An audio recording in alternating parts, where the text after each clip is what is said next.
Opposite reaction বলে একটা বিষয় থাকে যে opposite attraction.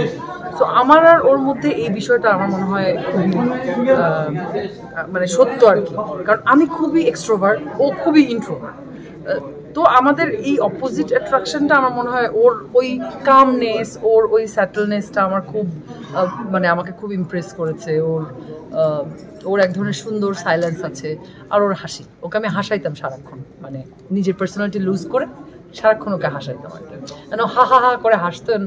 I love to see him লাফিং। ওকে, কয়েকদিনের শেষ পর্যায়ে একটা প্রশ্ন একটু করতে চাই, সম্পর্ক সেটা কয়েকদিন আগে একটা নিউজ খুব মানে সোশ্যাল মিডিয়াতে ছড়িয়েছিল, যদিও নিউজটা আসলে ভিত্তিহীন ছিল, তবুও জিজ্ঞাসা করতে আসলে ডিভোর্সের যে ব্যাপারটা নিয়ে একটা মানে গুঞ্জন, মানে একটা মিথ্যা নিউজ যে ছড়িয়েছিল, এই বিষয়টা একটু ছোট করে।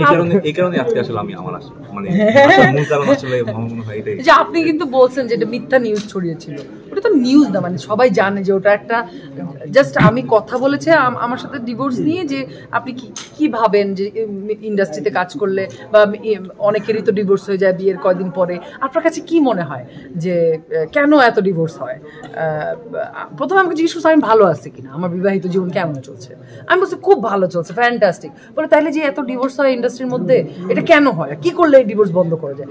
তখন আমি বলছি যে কে বলছে ইন্ডাস্ট্রির মধ্যে ডিভোর্স হয়? সব জায়গায় ডিভোর্স হয়, আমাদেরটা দেখা যায়, বেশিরভাগ মানুষেরটাই দেখা যায় না। এবং বলেছি যে সংসার করা পানির মতো সহজ। আমাকে যে তোমরা সবসময় জিজ্ঞেস করো সংসার কেমন চলছে, সংসার কেমন চলছে, ওকে জিজ্ঞেস করো। আমাদের সংসার ভালো চলছে। Thank you.